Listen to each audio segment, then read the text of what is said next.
So I guess without further ado, I'll let the room to Dr. Abdul Karim Sarhouz from Anadolu University. Hope I pronounced that correctly. He's going to be presenting Yeah, impact of okay. climate change on households' welfare in Burkina Faso. Can you start sharing? Okay. Let me start sharing my screen. Yep.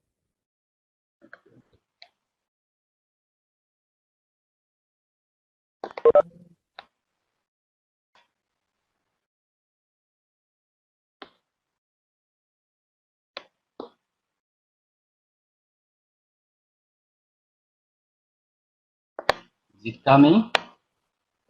It's loading.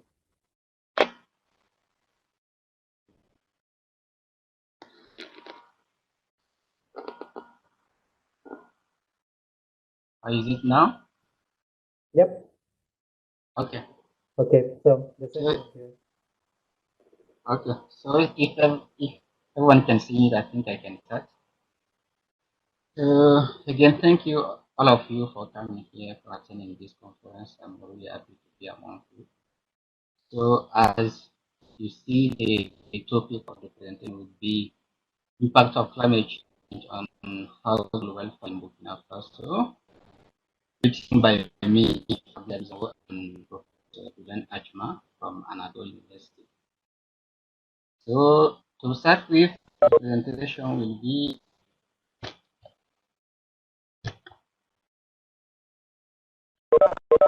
the outline of the presentation will be like that, like we just present it in 5 points, starting by an introduction, what methodology and distribution results. So to start with, we can say that like climate change is one of the bigger challenges of our 21st century, as everyone can now realize it. And we say that the future for climate change is now real, and serious, and it is growing as I discussed. And in this situation, Burkina Faso is one of the African countries that is already active against climate change. And Burkina Faso is classified as the 20th most vulnerable country to climate change in the world, according to this study.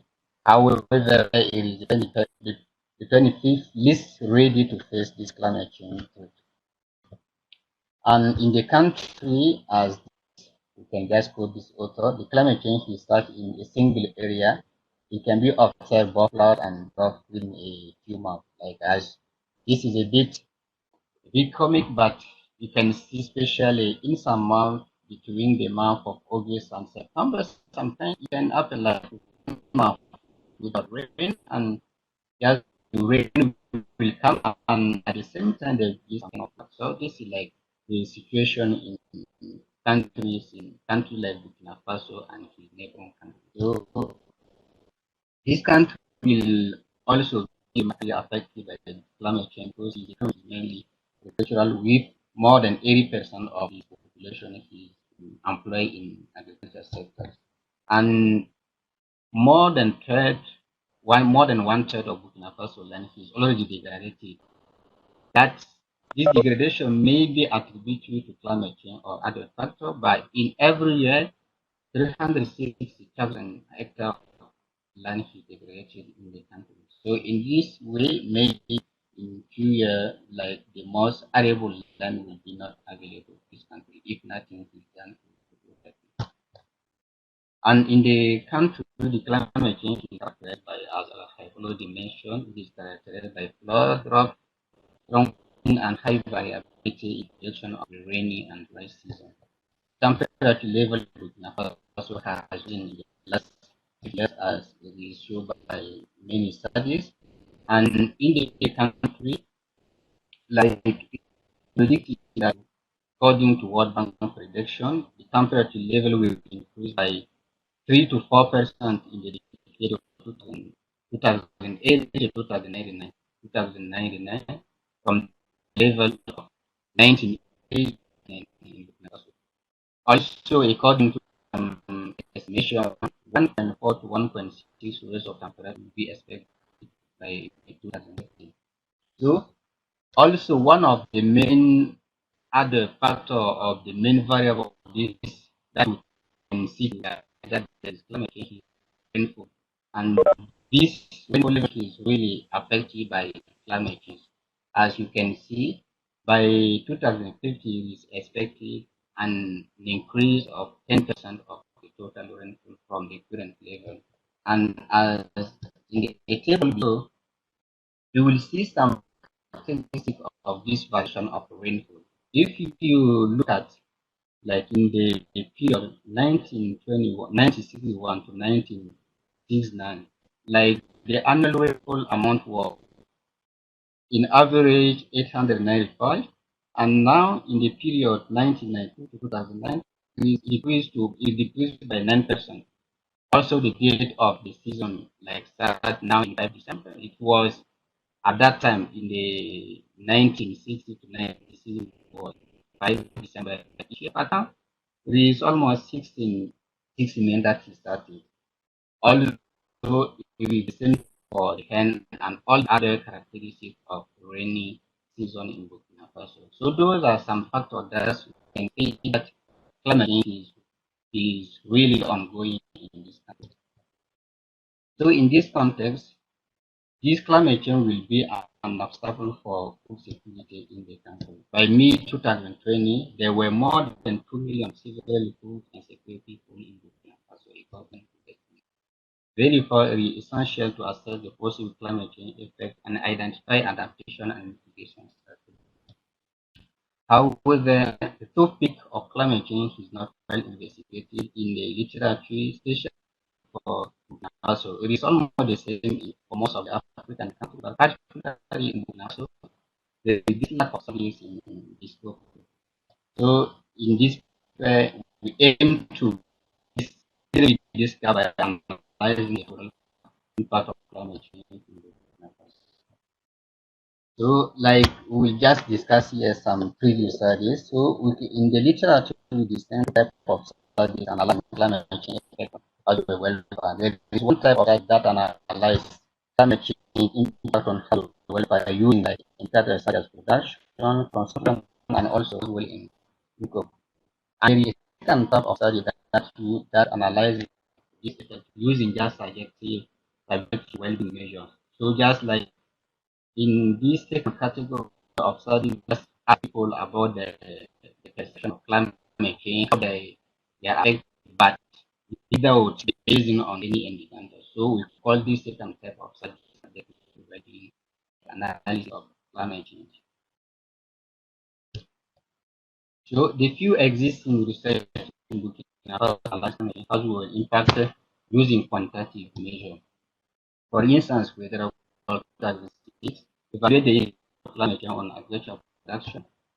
And also, there are in all 17 examine the climate change impact on production in Burkina Faso, and there is the same gives November 2017 using a CGA model to analyze the economic impact of climate change in Burkina Faso. So all these studies show a negative impact of climate change as may be expected. For instance, when 2017 showed that rural and urban low income households will be the most affected by global warming consumption. So in this paper, propose a new methodology combining partial equilibrium model to analyze combine partial and general model to analyze climate change welfare effect on household welfare in Burkina Faso. This like the partial equilibrium model is here I just did some details. So we say that modeling this effect on household welfare without considering main climate and economy aspects. So therefore it hard without using general equilibrium model to really measure this effect. And many methods were developed to analyze this climate change on this climate change effect on the weather. And among these methods, we have the model that are nowadays widely used studies. So in this the partial equilibrium model, the impact model, and the GTAP model to examine the climate change impact on household welfare. The impact model was established by IFPRI in the early 1990s, and it is a partial model using for analyzing food production, food demand, and prices trade, income, and the population at the national and global level. And the latest version of the impact model includes 159 countries, 154 basin, and 62 agricultural community markets. And it contains a global model, a regional model, and national and subnational model. So here in this figure, you can see like the organization or structure of the impact, the partial equilibrium model. So it comes on one hand, like model adding to an impact one model, all product and value through input that will include like agriculture, production, consumption, and community prices. So what we did here is to consider the scenario to use this model to some out for countries like Burkina. So here the model introduce some climate like some climate able when we give the prediction about water model and all the other models to produce this kind of output. So here our objective is to use the output of this model considering the different considering the prediction that they made about the climate prediction to use it in our GTAP model as some kind of scenario. So we use the partial equilibrium model here, build some scenario for our global equilibrium model, our global equilibrium model. So using one building scenario based on this partial equilibrium model, in the GTAP we capture like the variation of the regional household per capita utility for Burkina Faso as it is our main objective here. And we use the money metric indicator to quantify this change in household utility. So, like when we verify after doing this simulation, compute the chain of welfare by comparing the level of welfare at the baseline scenario and at the climate change scenario. So, for creating the model, we use the data of Africa to data that we aggregate in 10 regions among these 10 regions in Burkina Faso, and also we build two types of scenario that were defined. We have like one scenario describing the world economic situation assuming a constant climate, like from 2005, we consider that the climate will be like business as usual without any change, and we build other climate change scenario as we define. Here I mentioned previous chapter because it was part of my thesis, so I didn't change here. So these are the different scenarios that we build here considering some climate model. Like we assume that the SFP2 like as economic indicator combining with other four models for climate model to build some scenario. According to these four models, we got some output from this model and what will be like the agricultural production considering SPP2 ESGL, and also according to the prediction of these different models about the harvest, about the agricultural production and other indicators. We use this indicator as some kind of like some kind of climate scenario in the data model to simulate if this scenario is after what will be the effect on household welfare. And the result first the impact partial model, the impact model outcome shows climate change will lead to an increase in the total harvested area. So that may be a bit sound like contradictory because but it should not be contradictory because when the climate change affect like the land, people try to increase the same amount of land to get because now there will be some kind of reduction of yield. So because of this reduction of yield, there is kind of intention like people try to harvest it more, try to use more and get the same amount of production. So this result may be explained by this kind of situation because in countries like Burkina Faso, when people are time to time using the same land, we cannot get the same production. So as the yield decrease, people tend to increase the land to get the same amount of production. So that is one of the maybe because of this increase of cropland due to climate change. And also it is revealed that as I already mentioned, there is a decrease of cereal yield. And the average estimated loss of yield is amount 7 person respective to the different scenarios. And the impact most that climate change will negatively affect the area total production as we have like yeah decrease. Probably this will also show that this will lead also to a decrease in the total production.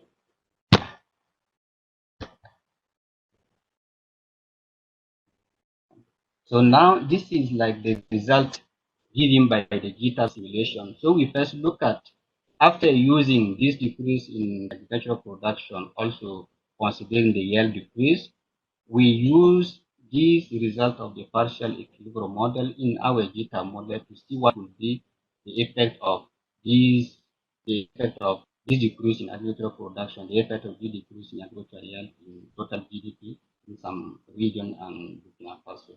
And as you can see here, most of the region, like including Burkina Faso, will see some decrease. By 2050, they will see some decrease in terms of GDP due to climate change. And it showed that the climate change will lead to GDP loss in most of the region, and the extent of the loss is very variable among the region. In Burkina Faso, the small growth in GDP is 9.93% estimated by macro scenario, and the largest decline rate is estimated at 17.39% in this scenario. This is like the effect in terms of household demand. In terms of household demand for Burkina Faso is also, as you can see, in all the four scenarios that we consider in our simulation, they show some kind of decrease in terms of household demand. And the biggest decrease is again predicted by IPSL scenario. And also after analyzing the climate change effect in terms of household demand, the climate change effect in terms of GDP, now we analyze in terms of regional health welfare, how will be the effect of this variation of change in household global welfare? And the results are almost similar to what we have seen with the household demand. Again, we have like a decrease in most of the scenario that we consider with an average decrease of 40% or 14%. And in the other region, we have also some kind of welfare in terms we have some heterogeneity in terms of variation, and most of the country, like especially the southern African country, will be the most affected, and Europe will be the less concerned in terms of welfare. And when you look at in some region, in some scenario, there is a big gain, but very small in terms of gain of welfare. So this is almost the conclusion of this paper, and I will say that this is a very starting point for an extended literature analyzing the climate effect in Burkina Faso.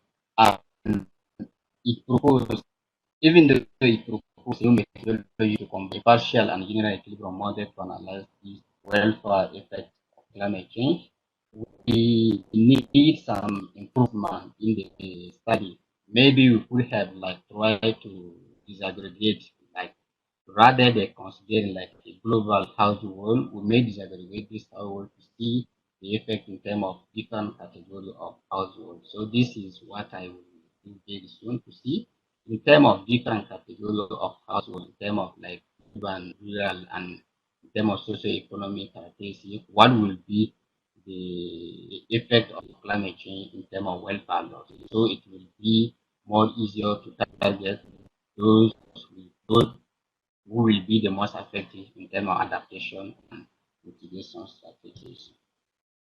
And all the use of dynamic model will use it to considering some dynamic.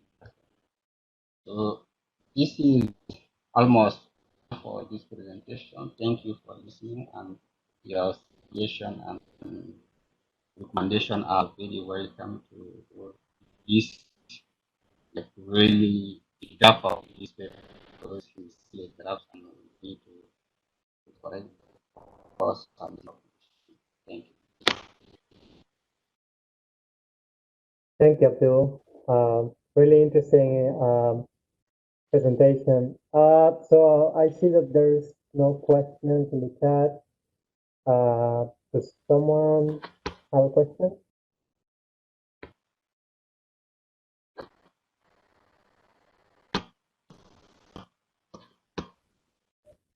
Okay, so I have some questions. Okay. Yeah. So, I would just, listening. Can you stop sharing my screen, or is it okay no, I for think you you can leave it sharing? just in case a question is pointing out at some sort of Okay. result or something. Okay.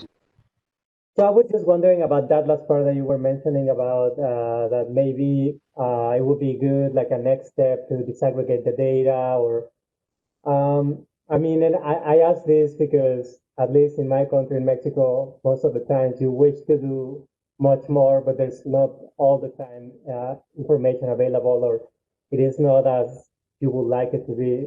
Do you think this is a problem in your study? Like maybe there needs to be more investment in more information or some other or obstacle like that? Yeah, for sure, they need some more research because what we have done now is just some kind of basic, but we still need some more, like more still need to be done for this issue. Oh, maybe if I didn't very well get your question, can you repeat again?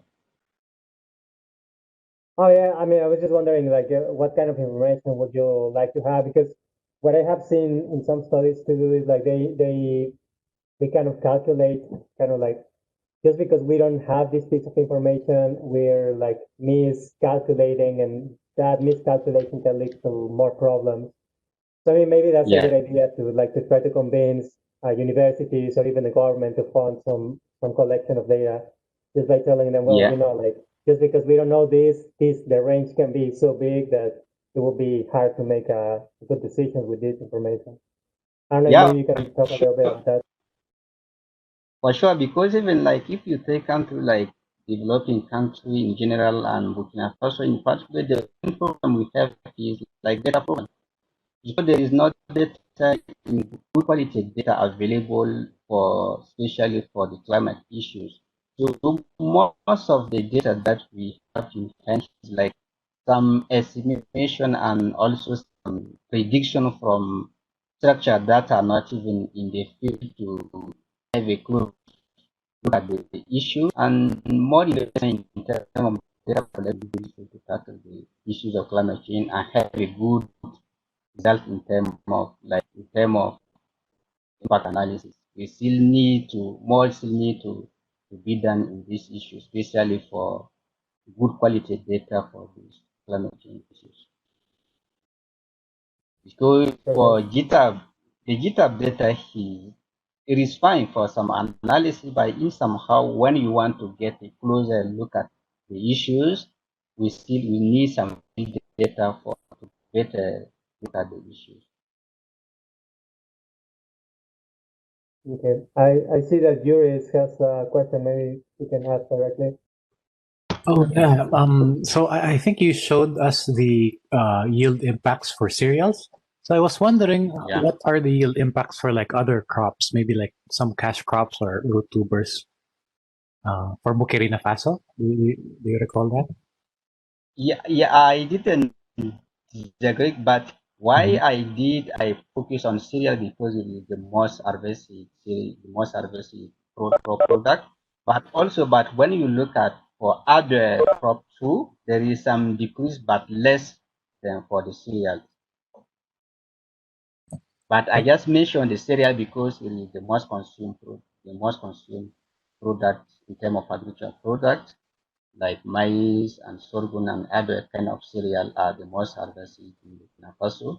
But if you also look at like what you say like timber and all the other crop, there is also some kind of decrease, but less than for the cereal. Thank you. The magnitude is less than for cereal. Any other questions?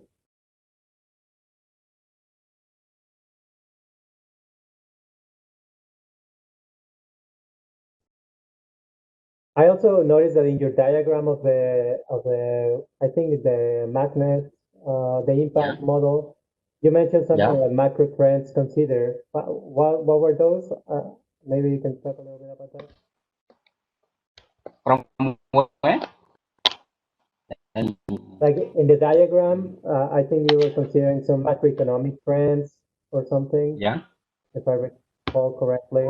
Um, Let me I think it's the first diagram. diagram. The first diagram, Yeah,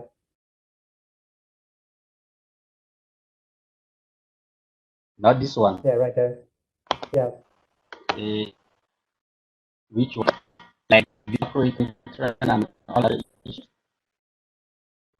Because what we include in operating trend is in all the other like inflation, GDP, growth, and all those are in this like are including monitoring trends like considering what the GDP growth in the first of the see what would be like total population and all those kind of indicators that have combined to produce these different outputs. okay. Any other questions? Yeah, I have a quick question on like the yields, I guess again.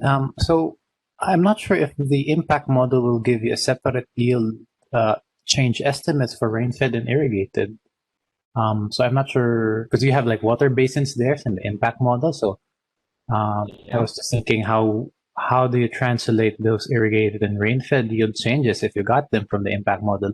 How do you plug that into the GTAP model? Yeah, because like the impact model gives different like irrigated and non-irrigated crop. So like we can what we do is like to combine like irrigate like to have like some kind of average between irrigated and non-irrigated production like the two we consider the total production production rather than the irrigated and non-irrigated. So we just take into account the total production rather than staying irrigated and non-irrigated. While like look at like let's say when we consider maize, we have irrigated maize and non-irrigated like normal rainfall maize. So we look at like what in terms of total maize production, what would be the production in terms of like in terms of production considering scenarios use the impact model. Just to follow up. So for cereals, is it mostly like rain-fed in Burkina Faso, or is it Yeah. rain? Okay. The first one is what we call millet, the second one is maize and sorghum. This is the most important here. Weight depth vary in small, just in small area. It's very few, take time. Produce mostly maize and millet and sorghum are the most produced crops.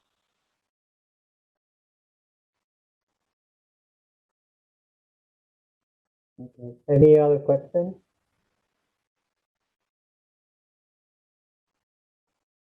Well, I guess we can move on to the next presentation, and maybe you can, like, if you think of other questions in the future or that connect still to it, we still have some extra time.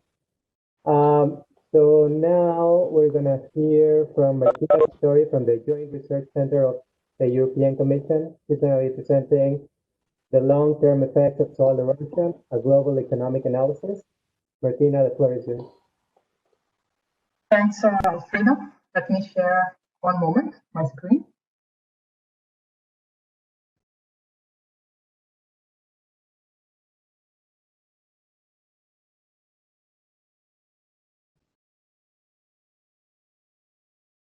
Do you see it correctly? Yep. Full screen. Yes. One moment. Do you see the full screen? No, I- it's like in the Display settings, I think. You need to. Because Yeah, we can only see the presenter mode. So there are like two slides here. The first slide that they're showing and the next slide. So I think if you go to display setting, there's an option to. Here, yeah, sorry. I was looking the wrong place. It's all right. Now There you it's go. fine, right? Good. Perfect. Okay, sorry for this. This study is a joint work with a number of colleagues from the Joint Research Center of the European Commission. Some of them are currently working, like Emanuele Ferrari, Kirsten Boysen-Urban, Robert Marek, Luca Montanarella, and Panos Panagos, and two of them used to work with us, George Philippidis and Pasquale Borrelli. The motivation behind the study is the following. In the literature, the socioeconomic consequences of soil erosion are poorly investigated. In general, you find country-specific direct impact analysis, which overestimate the impacts, and the only reference global study was published by almost this group of people a couple of years ago and was presented at the GTAP conference in Warsaw. But it is a study which focuses on the current situation of soil erosion. So what is really lacking now in the literature is a long-term study showing which are the potential future in the long future of soil erosion. So this study employs the same interdisciplinary approach of the study published 2 years ago, and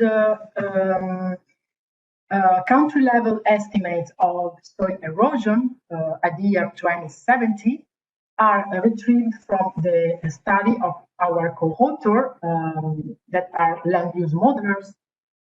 We employ a specific land spatial resolution model called the RASLE. And with this model, they can estimate the rate of soil erosion by country under two combinations of SSP and RCP scenario, namely the SSP1 and RCP 2.6. So the sustainability combined with the lowest greenhouse gas concentration scenario, and the other one, so SSP5, fossil fuel development, with RCP 8.5, meaning the highest, largest concentration of greenhouse gas emissions. So the result I will show in this presentation represent the lower and upper bound of the real potential impact of soil erosion. Soil erosion rates are then converted into land productivity losses by applying this formula, which is well established in the soil erosion literature. That is, the loss is just the ratio of the area in hectare of severe erosion per region over the total area in its total agricultural area in its region, scaled down by a factor equal to 8%, which is estimated by the literature.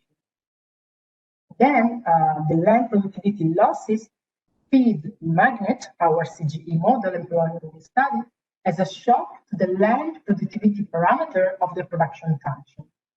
And the shock is linearly distributed over 6 time periods. So the base year is 2014, so the latest GTAP database base year, and the last year is 2017. So over this time period, there are 6 time periods. The parameter is shocked linearly. Why magnet? Well, magnet is a well-known model in the literature. It is calibrated to the recent GTAP database. At its core, there's the GTAP model running, plus several relevant additions for the study, like, for example, the explicit characterization of the rigidity agricultural factor markets. Then land availability is through the use of biophysical data, available agriculture area coming from the image model. Then there's a region-specific asymptotic endogenous agricultural length of malfunction. And thanks to this, the potential for bringing additional land into agricultural production is limited. So with respect to the kind of simulation we are carrying out in this study, these characteristics of magnet are very relevant. The database has been disaggregated into 17 single countries and macro regions. Agricultural sectors are fully disaggregated, so all ranked and all irrigated crops are disaggregated. There are two macroeconomic baselines based on SSP1 and SSP5 to be consistent with the scenarios used to run the spatial model, and results are shown, of course, against the two baselines once the productivity shock is inserted into the model. Let's go to the results section. In this slide, you can see the land productivity losses as computed by the Raslett model. You will see that there are some small differences between the two scenarios. You can see some darker in some part of the world. Anyway, in general, the most affected parts of the world are the same, and namely Central South America, Central South Africa, and Southeast Asia. You can see that the percentage changes range from 0 to more or less 7% of productivity losses due to soil erosion. Impact on GDP. This figure represents both the absolute and the percentage change in GDP. You can see that although the shocks are all negative, because we are talking about productivity losses due to soil erosion, in some countries there are marginal gains, and this is due to the fact that the comparative advantages are at play in general equilibrium modeling. In particular, for example, in Russia, in South Asia, in West Asia. Well, this is due to the fact that in some of these countries, they encounter themselves in a more favorable production and trade position, or the agricultural share of GDP is relatively small, or agriculture is heavily subsidized. Anyway, the total world GDP loss, at the world level, there's a GDP loss ranging from $55 billion in the sustainability scenario till $150 billion in the well-based scenario. Then, agri-food trade balance after the shock. In order for you to see which is the impact of the productivity shock on the trade balance, you would need to compare trade balance before and after the shock. But they are rather similar. So the shock is not that big to change this, the outcome. But I want just to discuss, to show you that although the productivity shock does not change the foreign position, so the position of the trade balance of the countries, if they were net importer, they will stay, they will remain net importer, and vice versa. Sometimes it can really improve or damage and deteriorate the trade balance.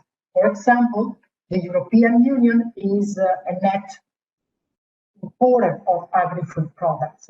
Well, going to the next slide, you will see that under both scenarios, there is a slight improvement for the European Union in terms of reduced imports, especially of crude vegetable oil, if I remember well, other crops and horticulture commodities.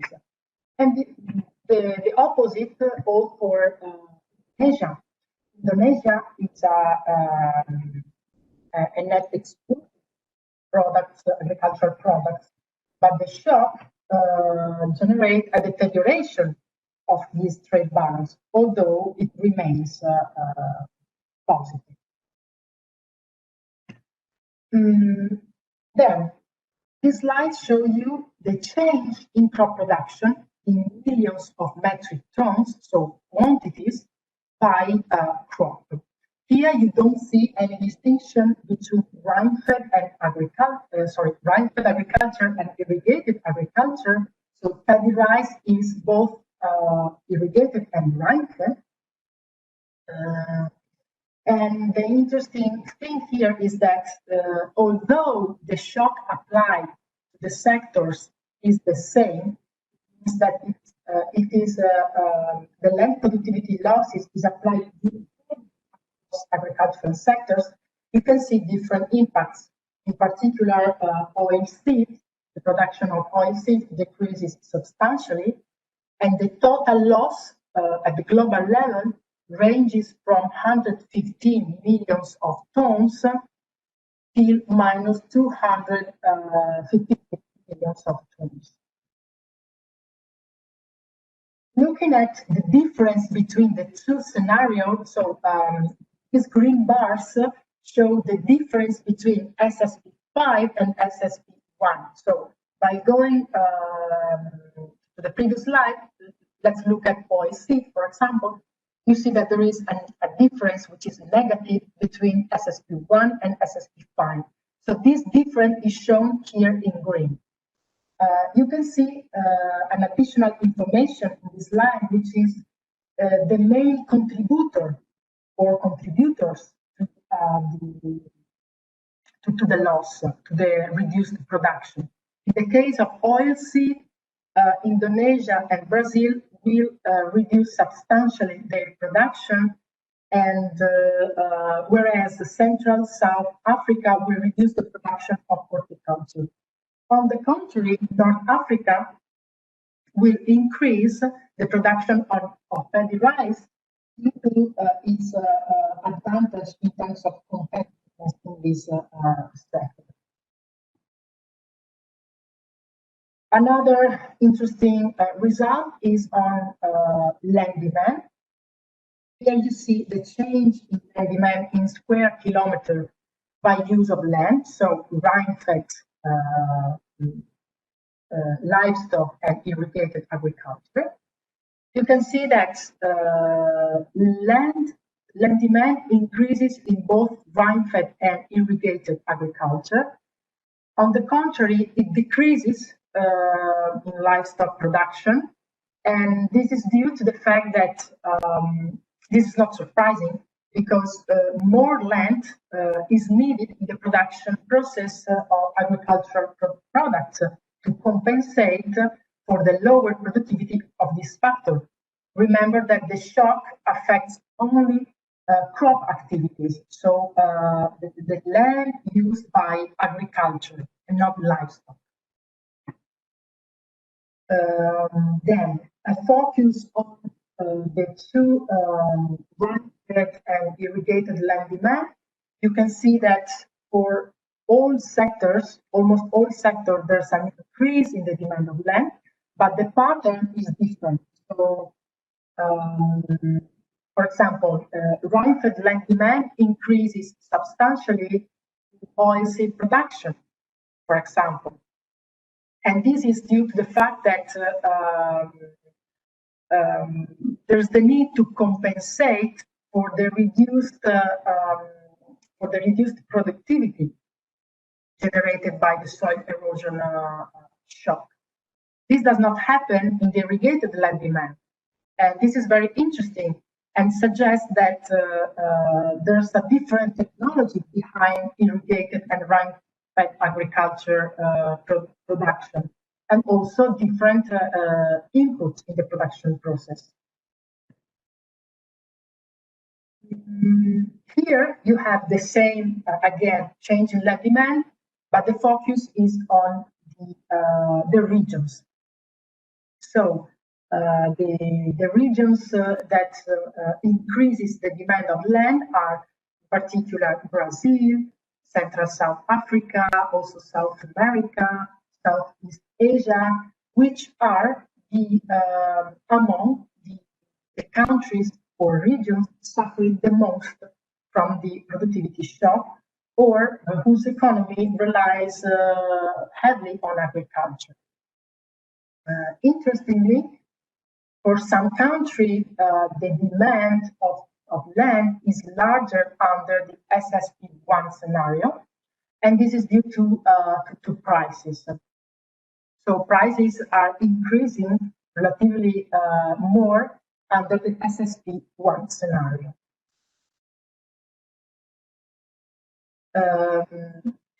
Change in water abstraction in millions of cubic meters. Here you can see that in all regions of our aggregation, water demand in agriculture increases. And this is as expected, as water demand in magnet is proportional to irrigated land demand.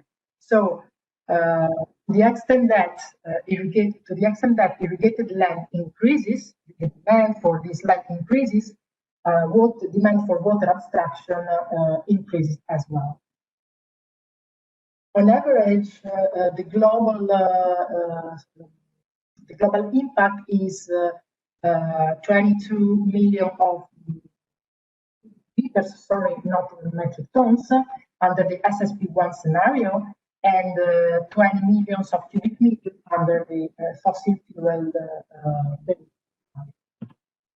Last result is about the change in world crop prices, and there are some differences between the two scenarios.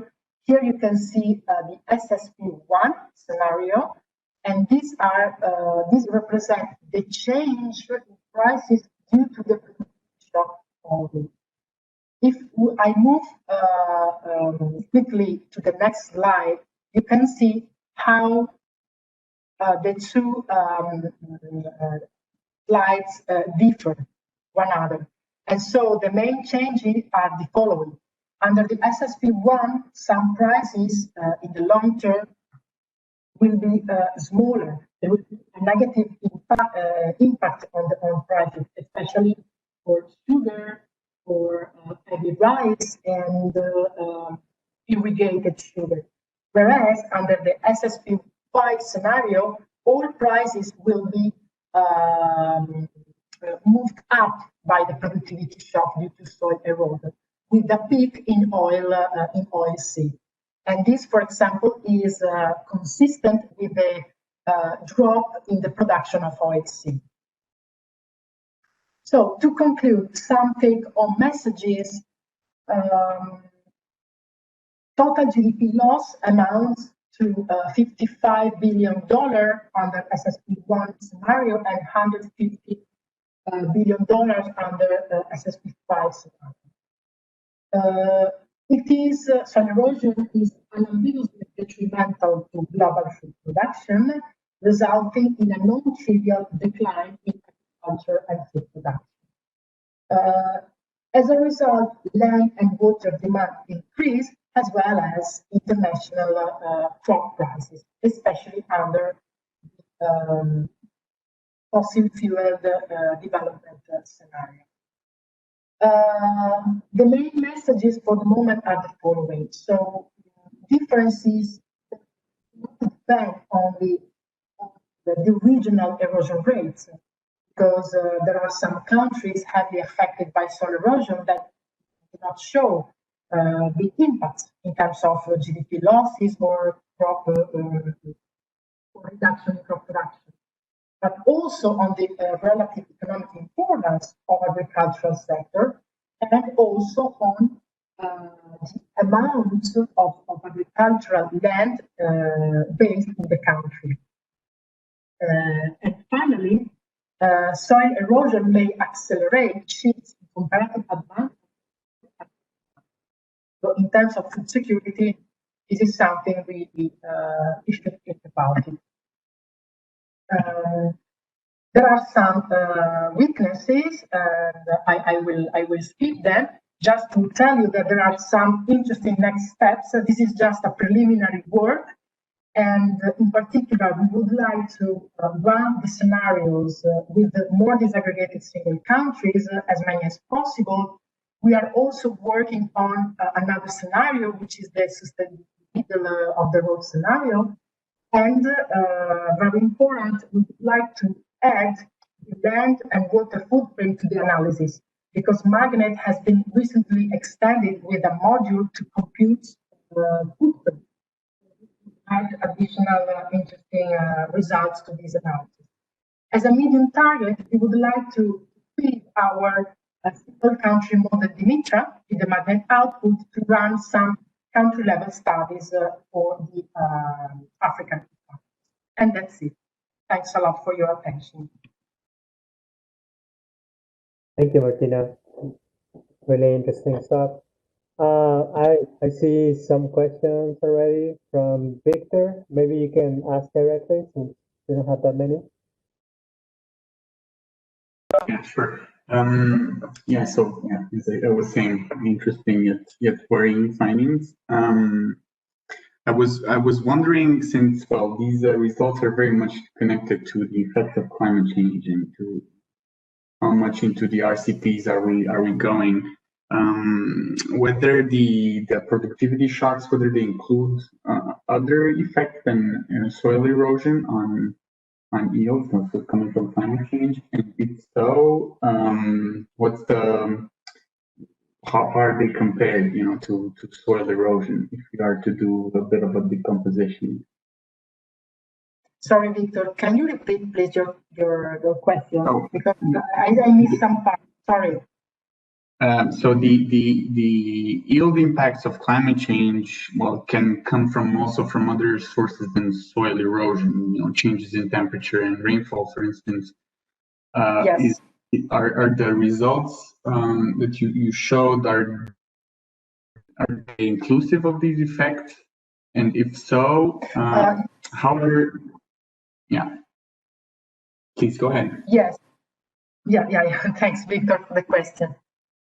Yes, well, the results I have just shown consider also these effects, because the Russell model computes soil erosion rates, taking into account and combining 5 environmental parameters, and which are global rainfall erosivity factor. There's a global soil erodibility factor, topographic parameter, also cover practices, and the proportion, if I remember well, of crop land area, which is under conservation agriculture. And it takes into account climate effects, in particular by considering the RCP scenario, because the representative concentration pathway are based on specific climate hypotheses. So climate change is accounted for in our simulation. Did I answer? Yes, I guess my follow-up question was if this is in addition to climate change impacts on yields, how does soil erosion compare to all the other factors of climate change impacting yields? Yes, I guess so. It's an addition.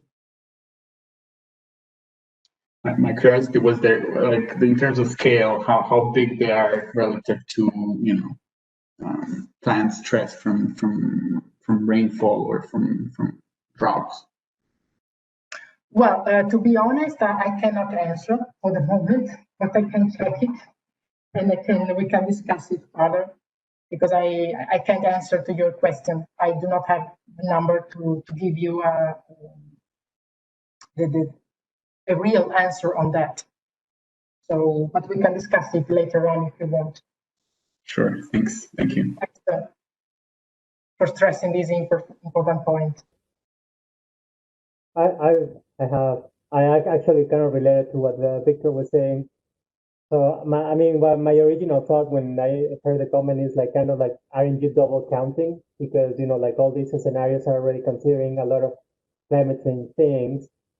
Maybe like there's some overlap of what they were already considering, and maybe erosion is already was already considered in the SSP scenarios. I mean, I'm not an expert on these topics, so I was just wondering if there's some sort of overlap. Yeah. Well, as I told you, well, our estimates come from this biophysical spatial model, and the kind of I have never run this model, and I don't know the model, but my colleagues explained me that the modeling is based on this assumption coming from the RCP particular, and therefore our hypothesis related to climate change and the impact of climate change on several parameters, like for example the rainfall erosivity factor, are considered. So in the end,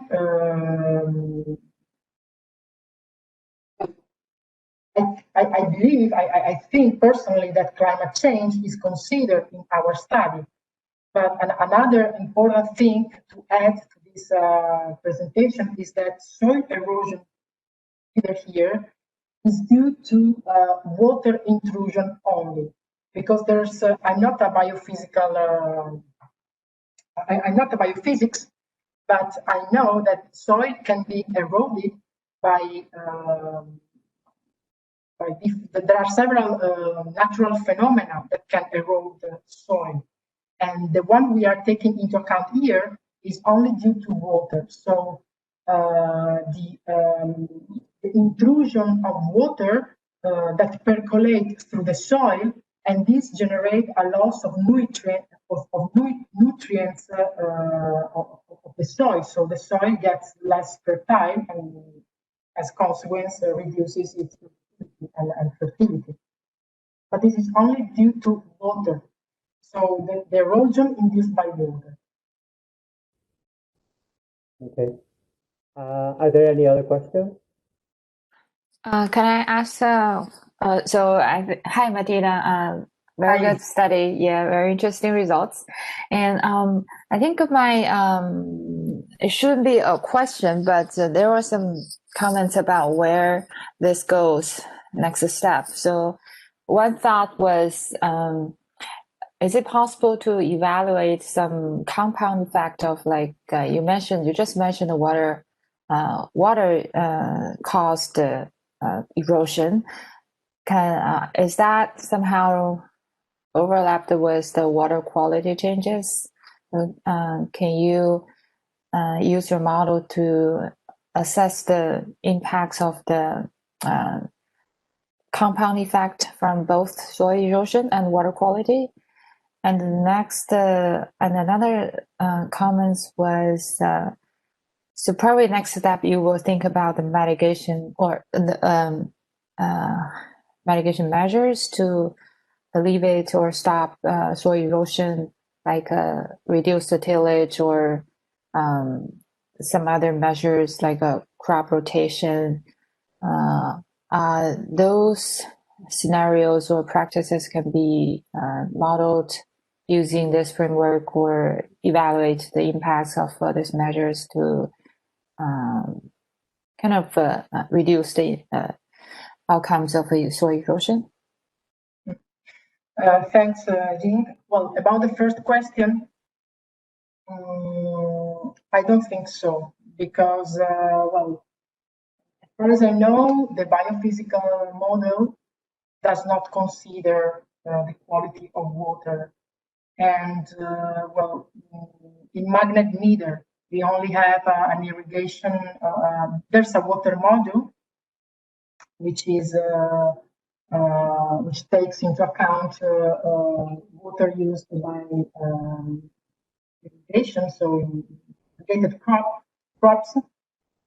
So I don't think that we can do this distinction. So taking into account also the water quality for the moment.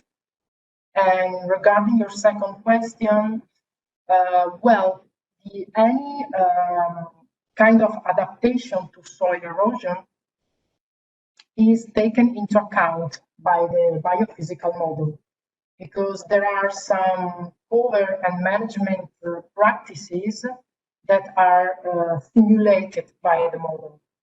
So I don't know the specificity if it's village or other things of this kind, but I know for sure that it takes into account adaptation strategies and measures.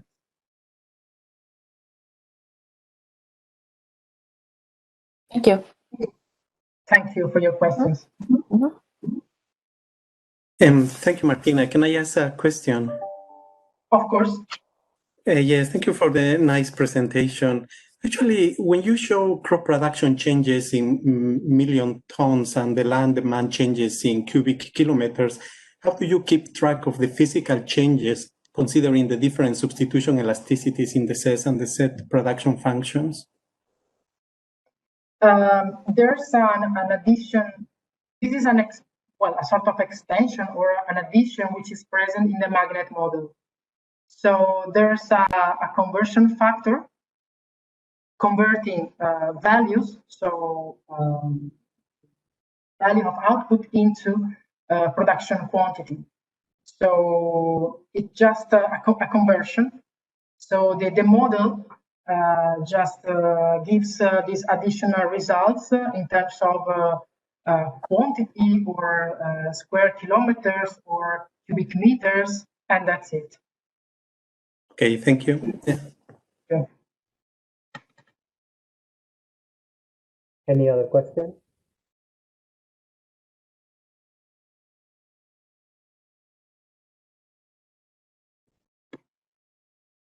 I have one last question unless someone else wants to ask a question.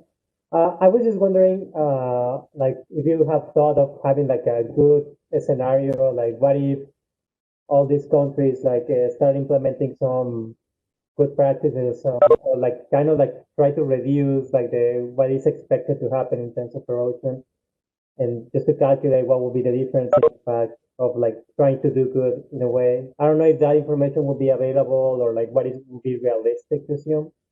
But I was just wondering about like the good scenario. You know? Yeah, thanks for the suggestion. Well, honestly, we haven't thought about it. So we haven't. It could be another next step. Could be an additional future avenue of research. Yeah. Thank you. I said this because I used to work in the Ministry of Environment in Mexico, and every time they talk about soil erosion, it's kind of like the topic that no one wants to really engage. It's not like as like attractive as biodiversity or water or climate change like directly. It's always soil erosion is treated like kind of like the last in the line to attend, and that is a problem because I mean, if you cannot tell them how much it's going to cost and how much they can save by doing better, it's just hard to convince politicians and decision makers, I think. Yeah. And another aspect to add is that soil erosion does not only reduce the fertility of land, but also moves land from one place to another. And there is a loss of soil moving from one country to another, or just moving to the sea. So this is another aspect we haven't considered because we don't have enough information to just apply this kind of shock to the model, which would be a loss in the land endowment. But there's also this aspect to consider. So probably the estimates we got from this simulation represent an underestimate. So they underestimate the real impact of soil erosion. We also consider the loss of capital in terms of land that is eroded by water flowing down, especially in areas where there are hills and agriculture is practiced on hills, mountains, and this kind of areas. Yeah, I can imagine it's really complicated. I was actually thinking that there's probably a lot of interaction with biodiversity. I saw your map, and it kind of like maps also like it coincides with the places that are important for biodiversity. And I was wondering if, one is like reinforcing the other or making the other worse or something like that. But I think we need to move on to the next presentation. So now Nelson Villoria from the Department of Agriculture Economics from the Kansas State University is going to be presenting lack of ambition, not leakage, is what can make Brazil's soybean supply chain zero deforestation commitments ineffective. So Sure. the floor is yours, Nelson. Can you see? Oh, can you see the presentation there? Yes. Is it shared? Okay, fantastic. Hold on a second. Let me find my way around my computer here. Been doing that for more than a year, and I don't get used to talk to the computer on my own. Let's see. So this is work with Rachel Garrett, Kim Carson, and Florian Golno, and it's about it's about voluntary zero deforestation commitments, and we focus on leakage here. So let me see. These voluntary agreements, zero deforestation commitments, are interesting sort of arrangements where companies, and this started in the Amazon, really, in the Brazilian Amazon, where companies sort of agree through this Amazon soy moratorium not to buy soybeans from land that was converted to agriculture from forest previously after 2006. So it was basically halting deforestation. And it was signed by all these major soy companies that operate in Brazil. Many of them are transnational companies like Cargill, ADM, and there are also Brazilian companies and companies with headquarters in other places. It is still in place. And what happened after this, so there was a lot of shaming from the social, from the civil society, particularly groups like Greenpeace. So shaming companies in saying, well, you are responsible for deforestation in the tropics, and we need you to help to slow down that deforestation. So today we have a flurry of commitments, not only on soy. We have 95 agreements, all oil palm, cattle, and whatnot. And when you read the pledges that the companies make for these sort of commitments, they are very general, aspirational, like we aspire not to have any deforestation along our supply chain by 2030. And, signs McDonald's say, but, things like, how are you going to do that? What is a forest? Why a humid forest in the Amazon is a forest and shrubland somewhere else is not? Those things are not precise there. For what I have understood, and there are probably people in the audience that understand this better than I do, really the success of the Amazon soy moratorium was because at the same time, the government of Brazil seriously decided to enforce the forest code and other laws that are in place. So it's really not just a voluntary agreement among companies, but also the government being effective and helping the companies on, to comply with the agreement. So something that some literatures have identified as key is this idea of the displacement of soy production to other places with weaker environmental regulation, or what it's called land use leakage. It's a major threat to the effectiveness of the zero deforestation commitments to curtail deforestation. And the idea here is that, well, if I'm saving forests in Brazil Am I cutting them down in Paraguay or Bolivia? So that's exactly our research objective. We want to investigate to the extent to which leakage, land use leakage, particularly to what we call the BAP region, the BAP region, Bolivia, Argentina, and Paraguay, we call it BBAP when we add Brazil to that, could offset the deforestation avoided by the zero deforestation commitments in Brazil's soybean production. So why the focus on the BBAP region? Well, rapid conversion of natural vegetation to agriculture, multiple biomes. The Amazon is not; it's only one biome in the continent. A very sort of heterogeneous setup of forest governance context. So some places are more strict than others, and some of the larger transnational traders, Cargill, ADM, etc., operate in many countries at the same time. So you have really supply chain decisions across borders. The modeling strategy, we model here 5 spatial footprint scenarios, right? And the Amazon soy moratorium is the only one that it's already in place. That's our benchmark. But we also model what it's pledged, yet to be implemented, but already pledged. Zero deforestation commitments for other areas in Brazil, such as Cerrado, but also in the southern biomes. We also brought here, the European Union have been considering the possibility of adopting rules that impose restrictions very close to the deforestation commitments, basically certifying export soybeans so they are not coming from lands that were deforested recently.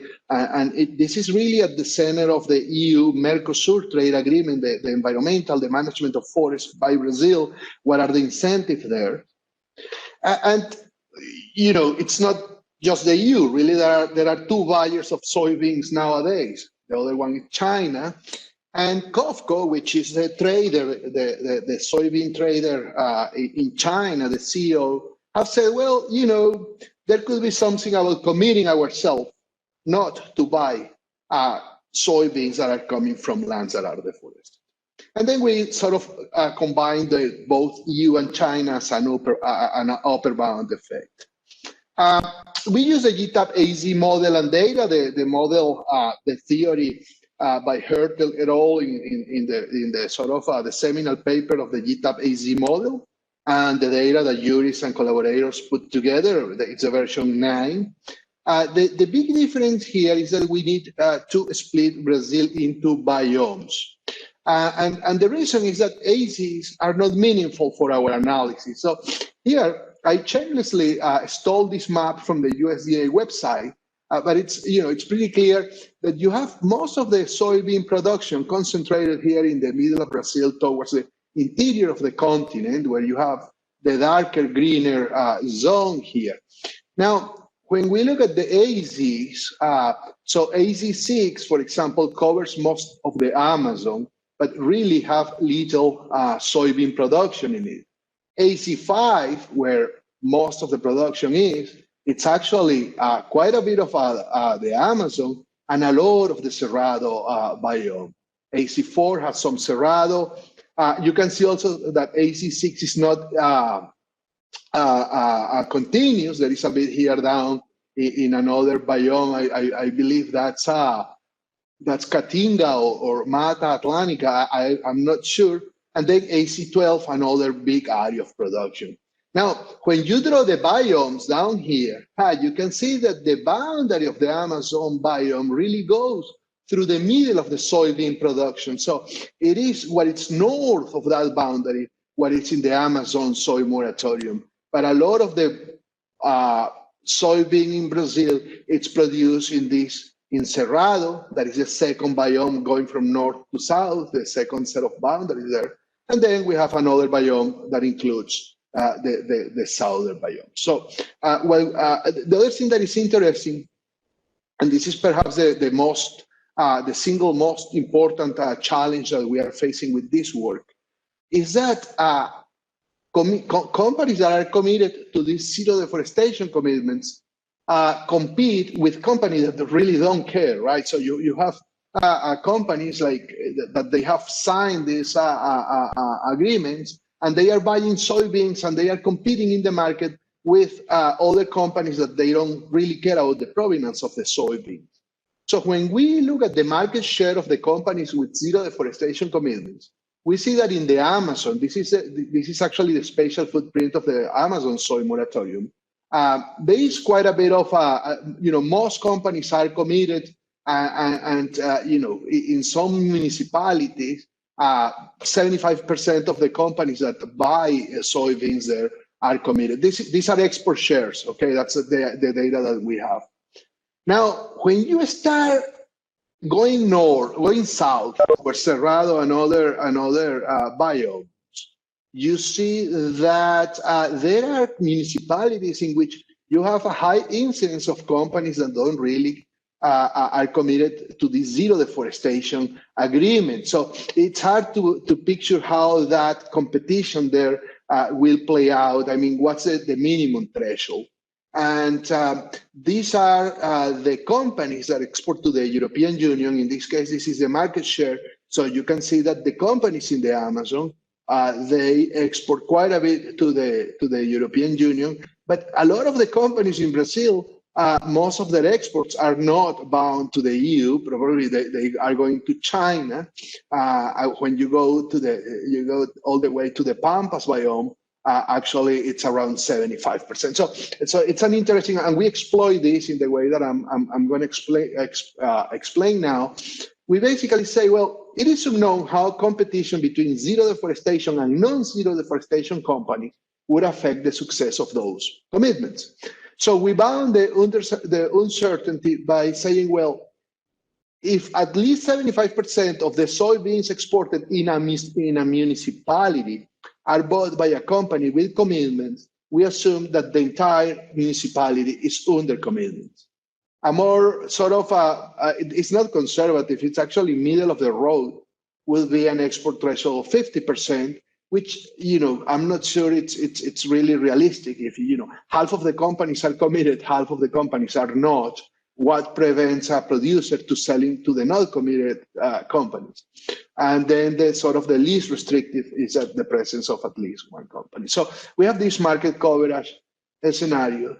So for building the experiments, what we do is we gather data on municipality level, soybean, corn, soy, forest, pasture, and cropland area in Brazil. And then we overlay an AZ shape file, and on top of that, a biome file. And we create for every municipality a unique AZ biome ID. And then we use that key AZ biome ID to map UNICEF's database onto biomes only for Brazil. So now we have the AZs map onto biomes. And then we use the data on export market shares, the data that I was showing you here, to split every biome into the areas that are more likely to be under zero deforestation commitments. We also have different definitions of forests. We allow for 2 different definitions of forests, particularly outside of the Amazon. The uncertainty there is that, in less sort of closed forest biomes like Cerrado, sometimes grasslands may be included as part of the forest. So we use different definitions from map biomass data. So at the end of the day, what we do is we build 30 different GTAP biome AC databases. So 5 spatial footprint scenarios, the Amazon soy moratorium, pledge, commitment, so forth and so on. 3 market coverage scenarios, 75%, 50%, and 2 forest definitions. Each database is going to be an experiment. Okay, so we sort of operate, generally you have one database, one model, and you have many experiments. Here we will have one database, one experiment, and we change the database. And this is how the data looks like. So this is, for example, oilseeds. Under the Amazon soy moratorium and our most restrictive assumption, of market share of the committed company, around 12.5% of the oilseed area in Brazil is subject to non-zero deforestation commitments. Okay, when we extend these commitments to other parts of Brazil, it doubles. So it's now 25% of the oil seeds. But you also have a distribution of forests. So only around 10% of the forests are under the Amazon soy moratorium. When we go to the Cerrado and other biomes, it's not that different. It's around 10% of that forest. You also increase crop land and pasture land. When we now allow the EU to say to Brazilian companies, you need to certify your soybeans to be deforestation free before sending them to us. We will cover 50% of the soybeans in Brazil under that rule. We increase the amount of forest. And very interestingly, if you see the spatial footprint of the Chinese exporters, so in this case, China would say the same to the Brazilian exporters, to the companies. You need to certify that they are zero deforestation. They are very similar. And when we mix both of those, actually there is really no difference. So what it's interesting here, and I'll come back to this, is that when you have a supply side commitment and provided that for the companies it's very difficult to differentiate their supply chain, so that it's very costly for them to say, well, for Cargill, say, I will send zero deforestation soybeans to Europe, but conventional soybeans to China. That would be a nightmare to manage. So if Europe can really convince all the companies that export to them to apply these sort of restrictions, the spatial footprint is similar to what China would do, even though Europe has a much smaller share of Brazilian exports than China of soybeans. So it gives some leverage to that. The baseline experiment, I follow here Wolin Yao, Tom Hertel, and Farsad's paper on the evolution of soybean. And basically, we laid a baseline from 2011 to 2016 in which we have changes in capital stocks, employment, investment, population, all this macro stuff, shocks to agricultural factor and input productivity, some wedge shocks that we need to get in there to be able to explain why soybeans have gone so rapidly in some of the VBAP countries, and biofuel demand for sugarcane and soybeans and corn, depending on the country.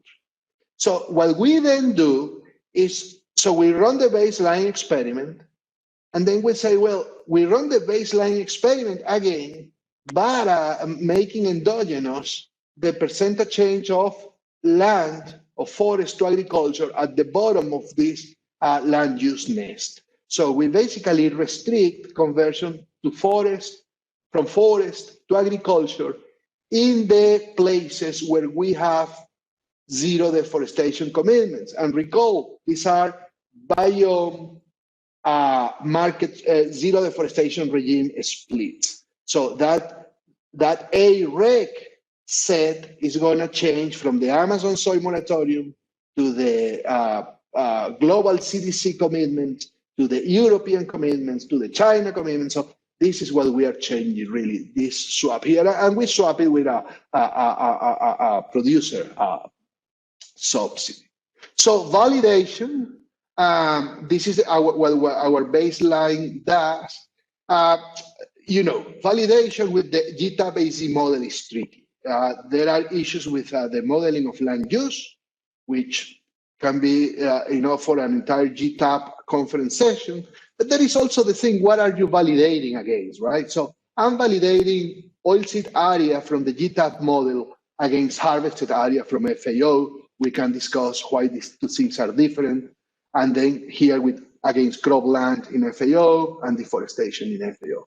But what is interesting is that the model really gives you the same direction and similar magnitudes, except in Bolivia and Paraguay, which I'm not totally unhappy about. These are countries that are in the frontier. These are small countries in the frontier, agricultural frontier, very difficult to capture their dynamics in an stylized model.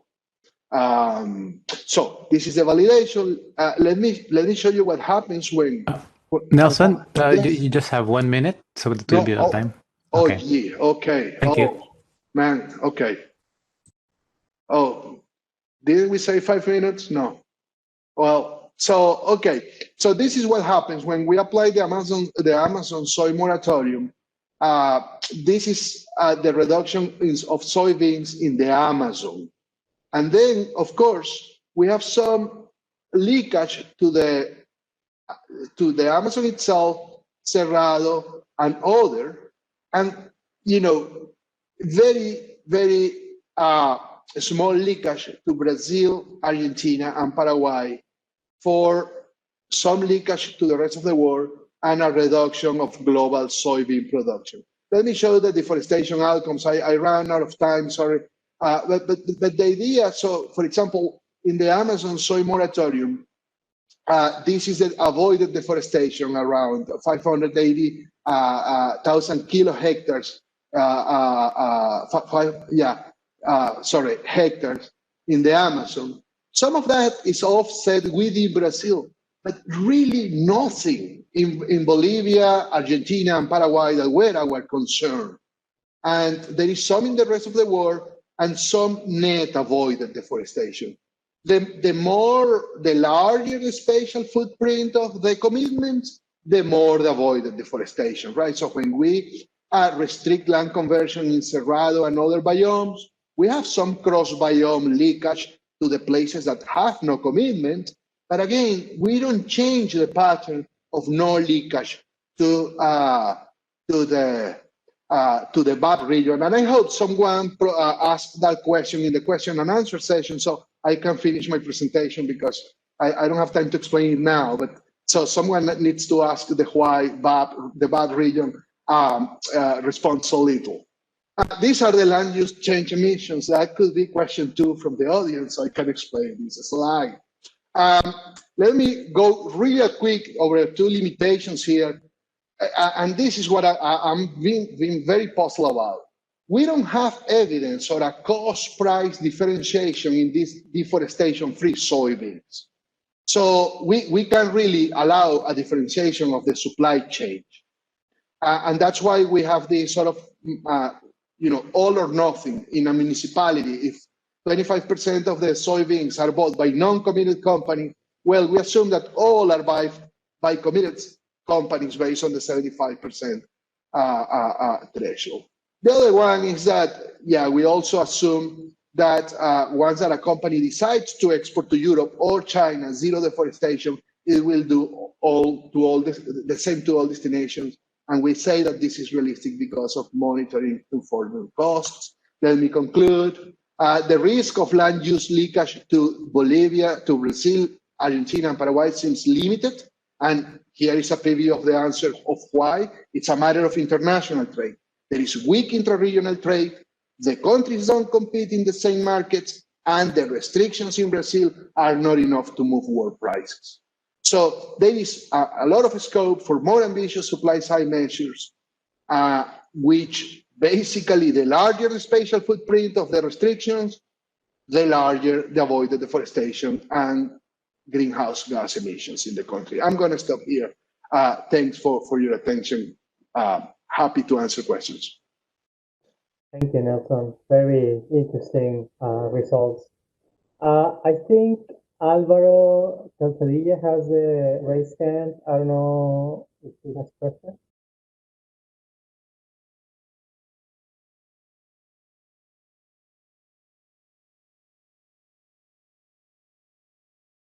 Someone else that has a question?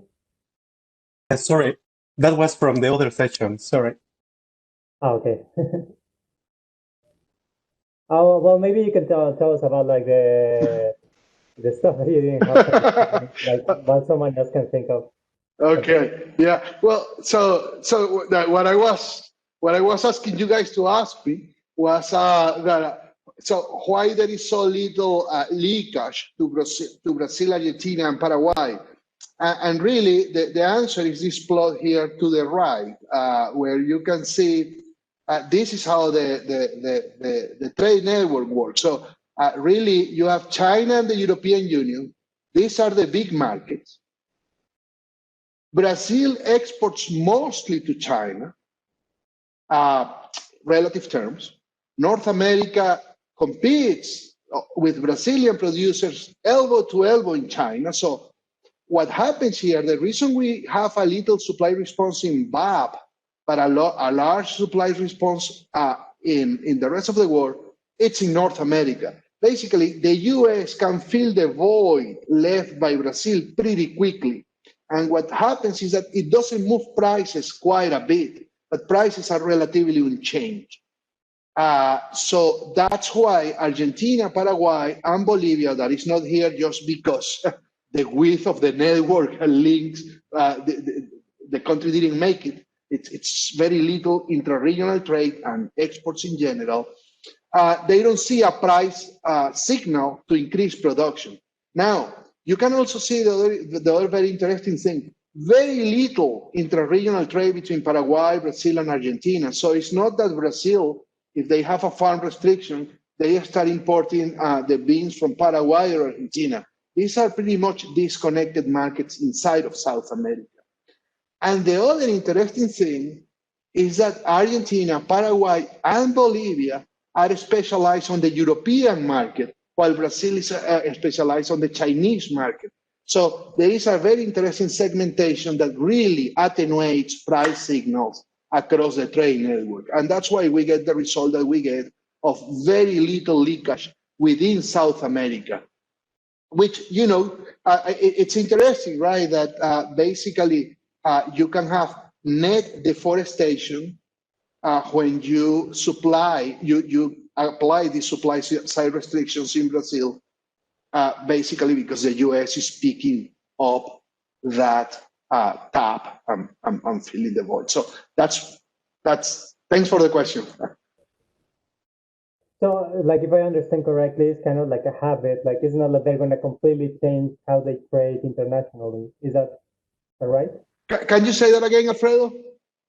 Like, so, like you were saying, how they're specialized and different. Like, maybe Brazil is more connected to China, and these other two, Paraguay, Brazil, Bolivia, are more in the European market.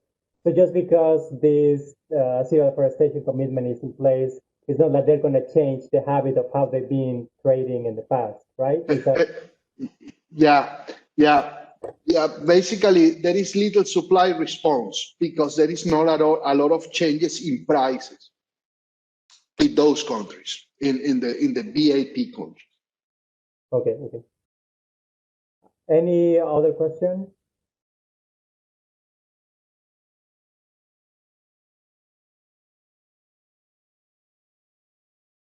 So I was just wondering about the title of the paper, and I guess you were kind of like hinting at it.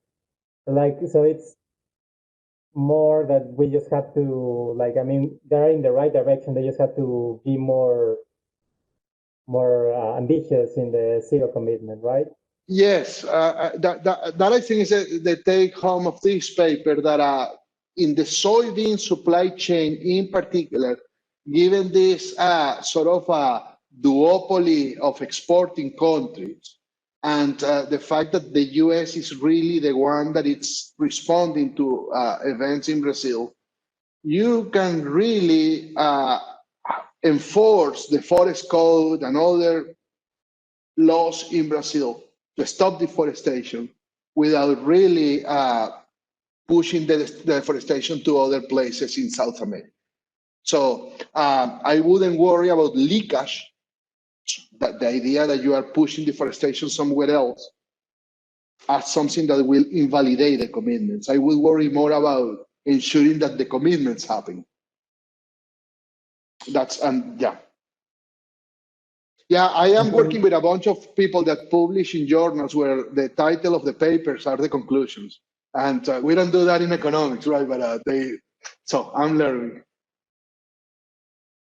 I think she has a question. Maybe you can ask directly.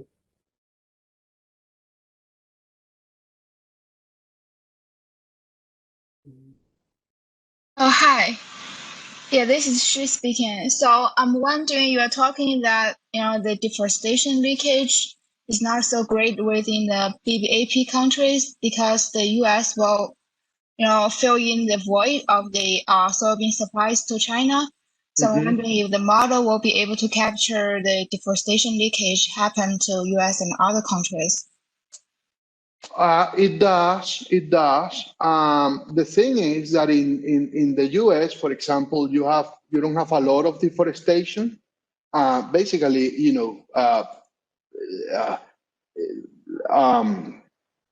the US it's pretty much saturated in terms of production, and the dynamics is really between corn and soybeans. Do you have a tiny bit of leakage in South Asia, Malaysia, and Indonesia? But really, because those are countries specialized in oil palm, the effects are not that strong. And I didn't play out those results here, but they are important. And you can see that summarized in the land use change emissions. These are global.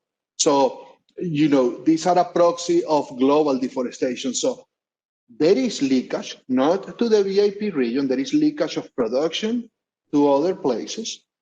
But there is, after you account for that, a net reduction in both deforestation, that is what I show here. So there is more forest at the end of the day than there would have been without the commitment, and there are less greenhouse gas emissions. Okay, thank you. Yeah. Thank you, Nelson. I think we should move on to the next presentation.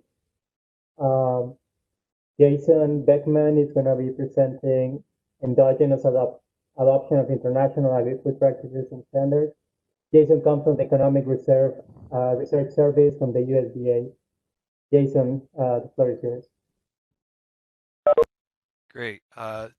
You can see it all right. It says I'm sharing two applications, but as long as you can see this one. Great. Yeah, it's all right. So first, my apologies. This presentation doesn't really have anything to do with land use. We do use the GTAP AZ model, and there's some results in our paper about land use, but what you're going to hear about is more about trade and adoption of another country's standards. So this is work with some USDA colleagues, Maros Ivanik, Jeremy Jelif, and Sean Arita. And basically, the whole purpose of our paper is to see, is there any instances when a country would choose to adopt standards that another country has in place in terms of trading products to that country. And basically, these standards come about. They're very diverse sets of rules and practices when it comes to trading agriculture. This is because of geography, different food safety, animal and plant health concerns, environmental concerns, and basically, some country severity. So these, in terms of trade, there is the codex system that basically was established to try to set, basic ground rules for imports of products within the WTO and its members. Most countries are members of this codex. I think it's 190 or something like that.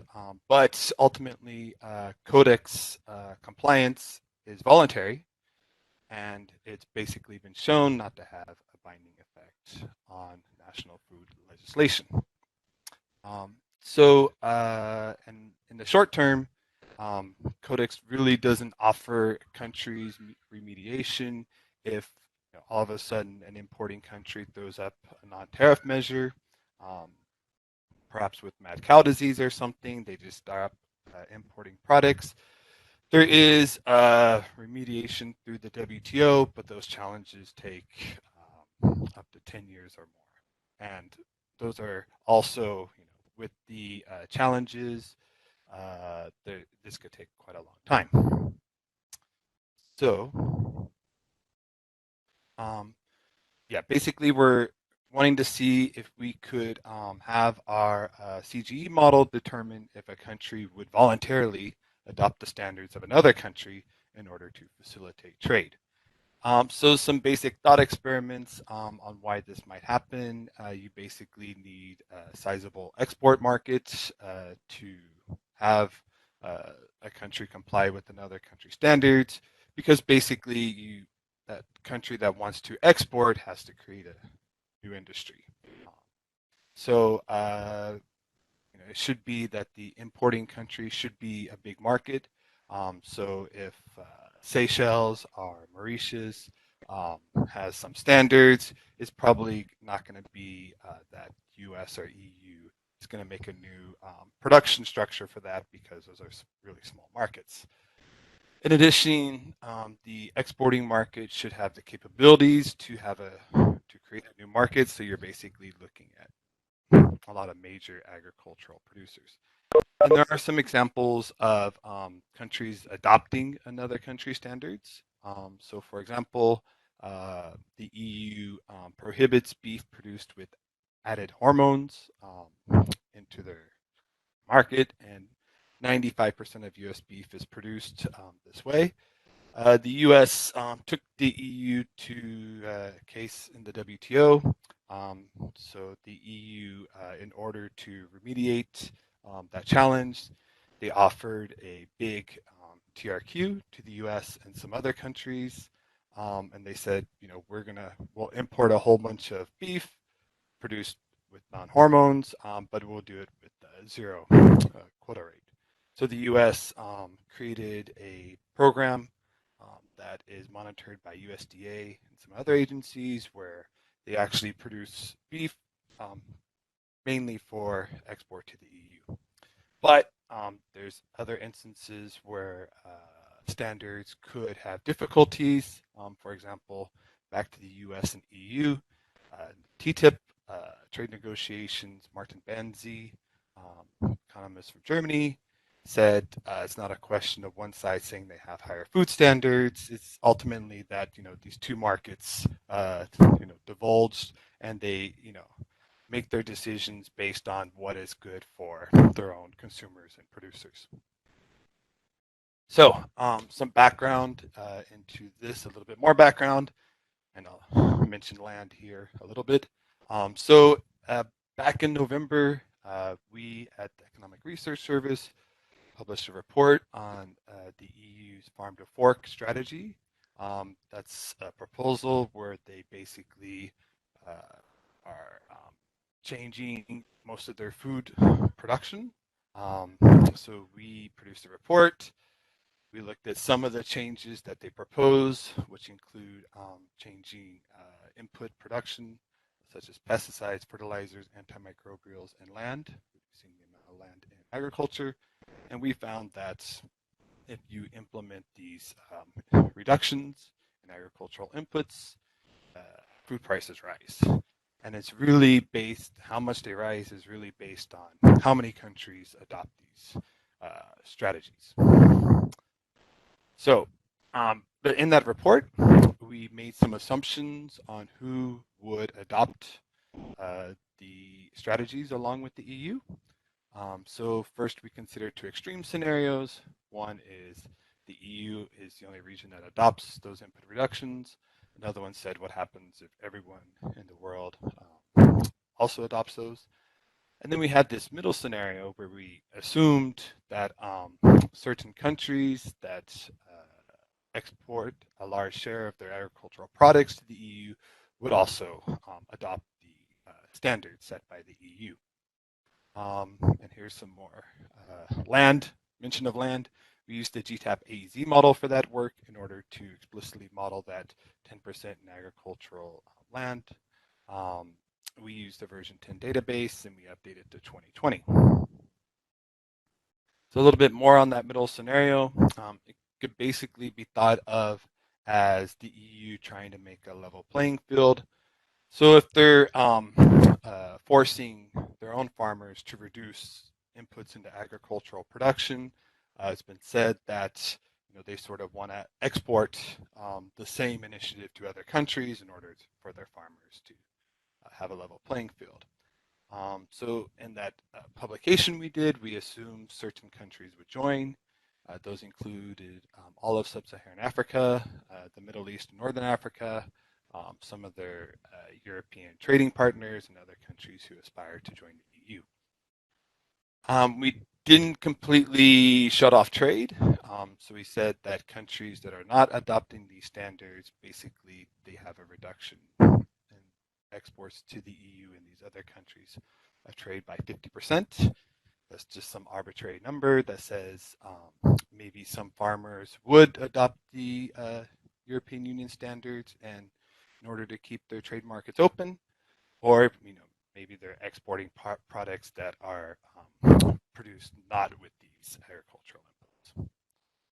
So, and here is a map of what we assumed in that report. So you can see the red is the European Union. The orange are the countries that we assumed also adopted those standards. So now back to this work. The literature, for the most part, would assume certain countries might adopt the standards. That could be based on, as we did in that ERS report, where it's we assume that they're close trading partners, those who are dependent on the EU as a destination for their exports, also adopt these standards. Or you can assume maybe their free trade agreement partners also adopt in order to keep the trade linkages open. For this work, what we're going to say is, can we endogenously determine who might participate in these strategies and adopt the reduction in inputs in order to keep trade open with the EU? So to do so, we have to have some sort of measure for the model to determine if a country should adopt the standards. That could be from a couple of different things in the CG model. We're going to base it off of welfare.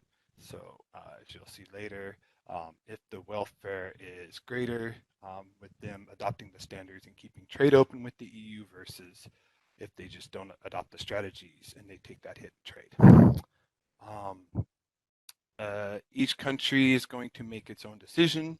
So I'll show you that we solved the model numerous times, and the country will decide based on that welfare if they want to stay or if they want to leave. So to do so, we basically are making use of a Nash equilibrium, and you see basically pairing the equivalent welfare, equivalent variation of welfare with adopting the strategies to equivalent variation of welfare if they take that hit in trade. Nash equilibrium in CG models has been done before. Sometimes it's called Nash and Nash.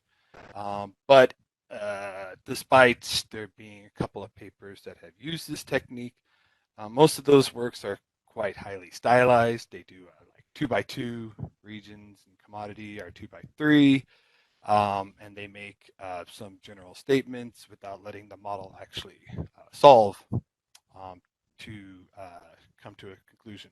And most of these pieces that have been done before are actually based on trade agreements and trying to find an optimal tariff. In our work, we have a large set of agricultural commodities, and we keep the regions completely disaggregated. So we take the 141 regions minus the EU. We let every region decide if it wants to adopt the standards, and the model will solve multiple times. So in the first iteration, the country makes the decision basically on its own. It's thinking that it has sole market access to the EU market if they do adopt the standards. And then in multiple iterations, the countries know who else joins, who else wants to join. So then they make that decision based on how much market access they would get with other countries joining. So one interesting result is that many of the countries that we assumed would join in our ERS report, based on the large amount of agricultural exports they have dedicated to the EU, they do not actually join when we let the model endogenously determine if they would. And these include Egypt, Morocco, and Switzerland. And here's a map of who would join and who would not. So again, the red is the EU. The yellow is that first iteration. These are countries, regions that would opt in if they had sole access to the EU market. So you can see Australia, New Zealand, Canada.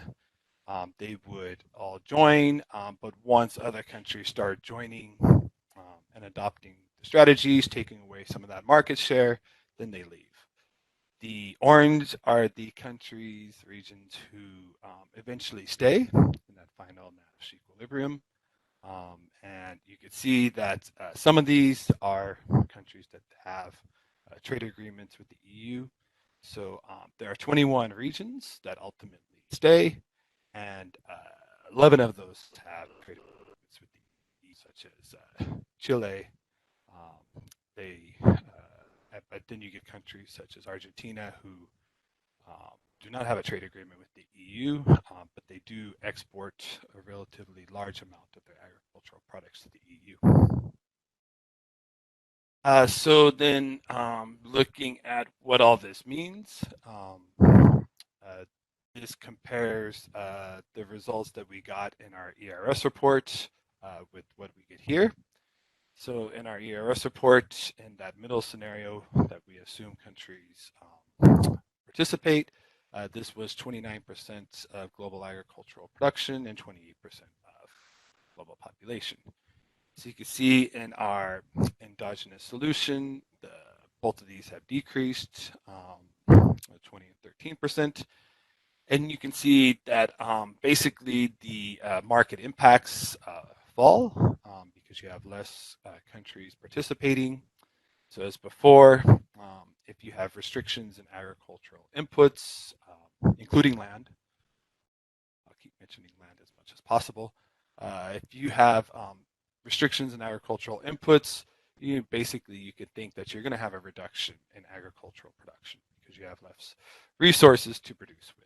But you could see that since you have less countries participating, the impact on production is half as what it is. And prices would increase as you have less products available, but again, this impact is lessened.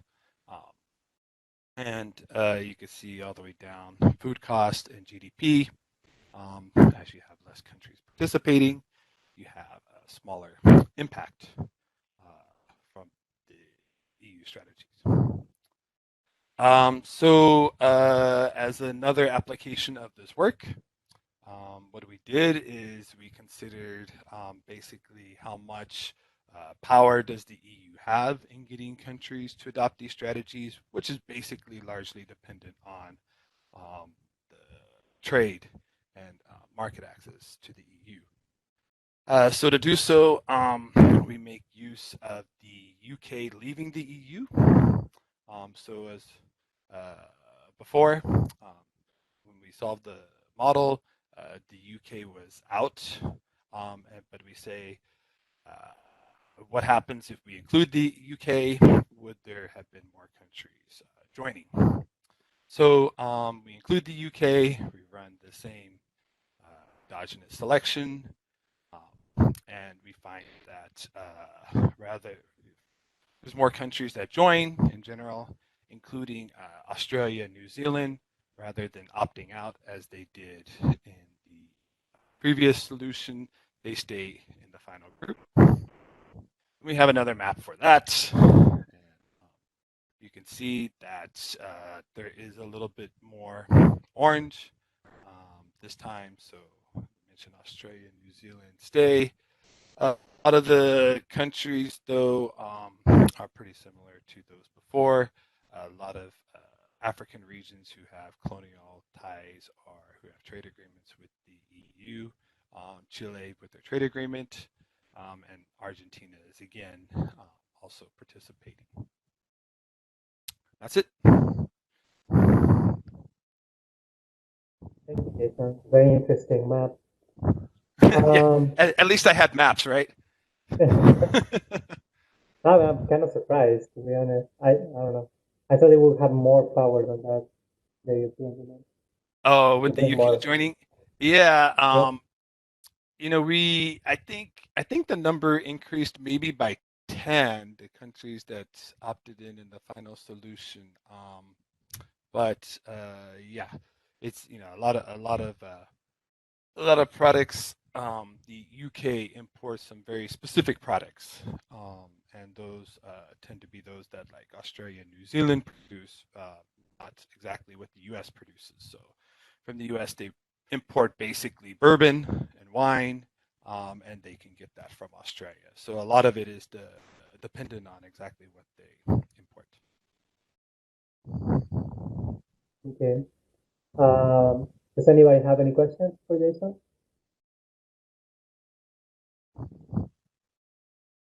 I would have a question. Tobias speaking.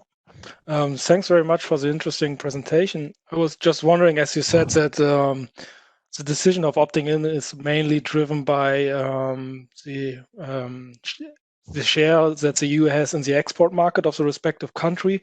Can you put a number there? Is a approximate number which where you can say, okay, if the share is higher than, let me say, 50%, the country would opt in. If it's lower, it would opt out. Yeah. So in the GTAP paper we have, there's not mention of that. We are putting together a publication that does delve a bit more into that. It does have some statistics on the share of agricultural exports if they have a trade agreement. These are usually determining factors if they join or not. For the US, we've also been experimenting with changing the Armington elasticities, saying that perhaps this movement toward private standards could affect demand. And we find that if we lower the Armington elasticities and basically say that countries, do not, I don't want to say discriminate, but countries do not favor their domestic products over imports so much, then we actually find that the U.S. might join. And it's, again, largely based, a lot of that is based on what type of products, if they are exporting some higher value products, such as fruits and vegetables versus, say, corn and wheat. So we have been exploring what sort of products and what are the circumstances that they might actually export. So there's a couple of interesting countries that have a very, very small share of their agricultural exports going to the EU who do adopt the standards. So we try to delve into why they do so. And some of it is that they're just a small agricultural exporter to begin with, and some is they export, like, for example, coffee or some chocolate, some high value product.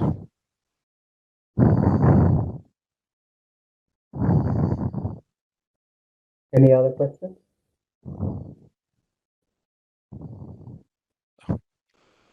Not from Maros.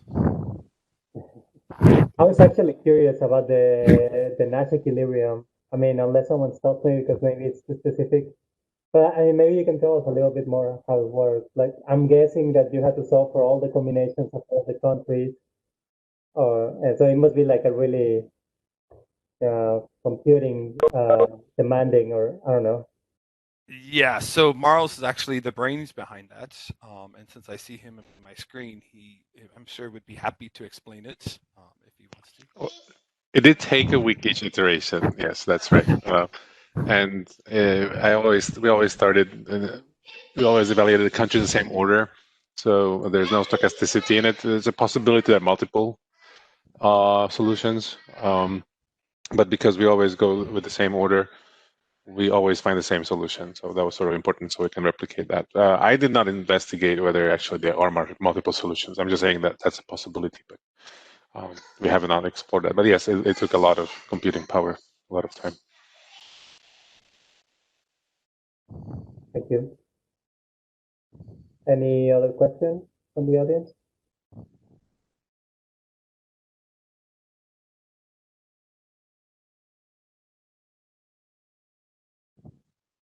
And we still have some time for questions, right, Yuri? I don't know what time we should proceed. Yeah, we still have time. Okay.